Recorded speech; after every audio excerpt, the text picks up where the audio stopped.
বিজয় দিবস কাবাডিতে চ্যাম্পিয়ন হয়েছে নৌবাহিনী। নারীদের ইভেন্টে সেরা হয়েছে পুলিশ।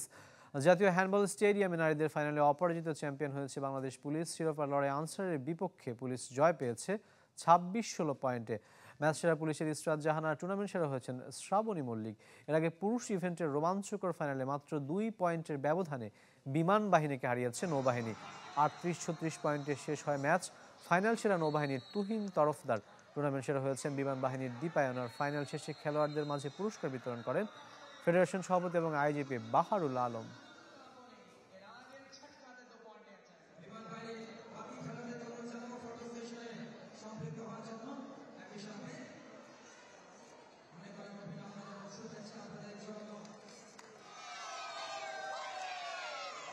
আমার এই কমিটির আমাদের মেইন চ্যালেঞ্জ হচ্ছে লঙ্গার বাসন পলিসি।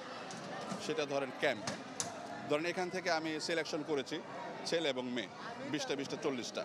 এদেরকে নিয়ে আমি লঙ্গার বাসন ক্যাম্পে যাব, যেহেতু মেয়েদের ওয়ার্ল্ড কাপ খেলা আছে সামনে, ছেলেদের টেস্ট আছে সামনে, প্লাস ছেলেদের ফ্র্যাঞ্চাইজি খেলার সুযোগ আছে, বাইরের টিম যাওয়ার সুযোগ আছে।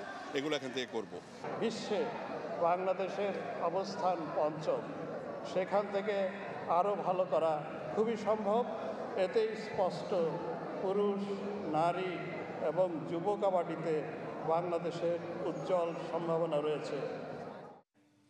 বছর শেষের খুশি নগদে হবে বেশি। নগদ পেমেন্টে নির্দিষ্ট ক্যাটাগরির কেনাকাটায় 300 টাকা পর্যন্ত ক্যাশব্যাক।